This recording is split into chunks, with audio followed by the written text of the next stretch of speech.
Sahabat Bentara, kita bertemu lagi di Kurator Bercerita.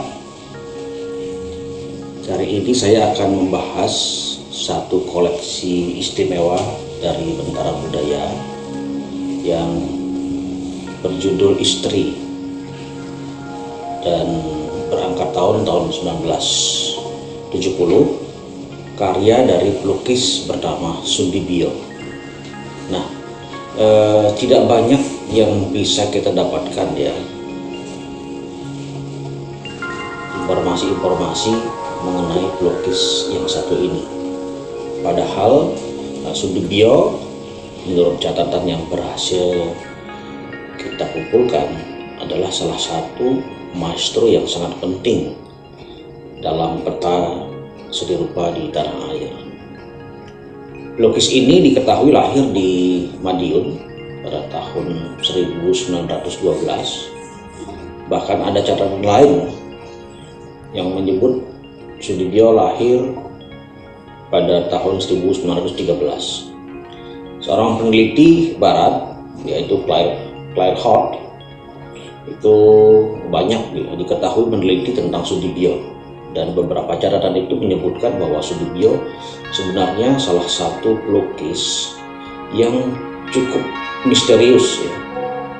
Dia berkarya di tahun-tahun 30-an dengan bergabung bersama Persagi tahun 1937, dan kemudian juga tercatat sebagai anggota dari Seniman Indonesia Muda yang dari Madiun kemudian pindah ke Solo di tahun 40-an ya.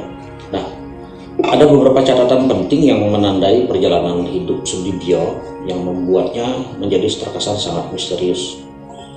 Yang pertama, pelukis ini pernah ditahan oleh Belanda di tahun 48 bertepatan dengan agresi militer Belanda kedua.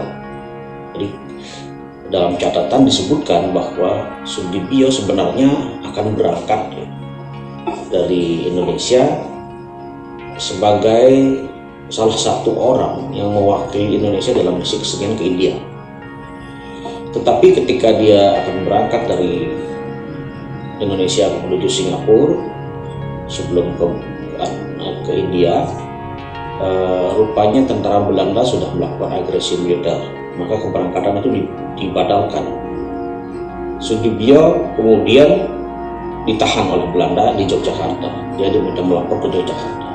Nah, yang menarik adalah justru ketika ditahan oleh Belanda, kawan-kawan sesama tahanan menganggap Sundibyo seseorang yang berkhianat kepada Republik. Padahal Sundibyo sendiri merasa bahwa dia adalah pejuang sebelumnya. Nah, itu dari sisi perjalanan kehidupan Sundibyo yang kemudian menarik diri. Maka dia seringkali diidentikan dengan pelukis yang pendiam ya, misterius, pendiam, menghilang, tiba-tiba menghilang, dan karyanya yang paling fenomenal itu berjudul Kau Penduduk Jogja. Nah, mengapa?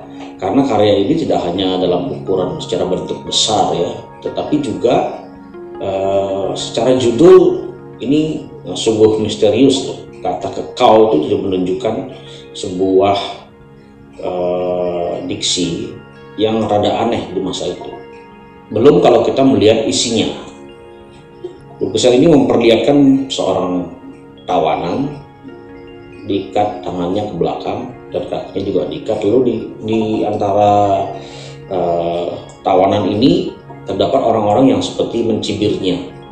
Nah, ini banyak diinterpretasi sebagai kehidupan Sundibyo sendiri yang dicibirkan oleh banyak tawanan pada masa itu. Itu dikoleksi oleh salah satu museum di Magelang. Nah, berhubungan dengan koleksi Bentara Budaya, ini merunut pada gaya yang naturalis ya, yang sangat romantis, di mana seorang perempuan berkebaya mengenakan kemban duduk menyamping dengan kursi sedan istilahnya pada waktu itu, dan terdapat vas bunga dengan bunga krisan yang menawan, lampu berwarna merah. Di latar belakang juga terdapat dua buah lukisan yang menggambarkan lukisan Sundibyo. Disitulah terlihat bagaimana Sundibyo sangat romantis dalam melukiskan orang perempuan ya, dari sisi samping. Karya ini menjadi istimewa karena tidak banyak dari lukisan-lukisan Sudibyo yang berhasil dikoleksi oleh para kolektor di tanah air, karena memang banyak sekali tidak diketahui kemana saja larinya lukisan-lukisan yang dikerjakan oleh Sudibyo, yang banyak ditafsirkan ya, pelukis ini banyak sekali ditafsirkan sebagai bapak surrealisme Indonesia, karena memang dalam lukisan-lukisan berikut setelah periode perang itu Sudibyo melukis tentang latar belakang yang dipenuhi dengan mitologi di tanah air, dengan gaya objek atau subjek maternya itu tetap dilukiskan dengan cara yang sangat realis, tetapi kemudian di latar belakang kanan kiri biasanya terdapat semacam ada yang menyebut vignette yang sangat berbau surrealistik. Jadi itulah kira-kira catatan-catatan yang bisa kita gali dari biografi dan karya-karya Sudibyo yang mewarnai konstelasi seni rupa di tanah air. Demikian untuk Kurator Bercerita hari ini.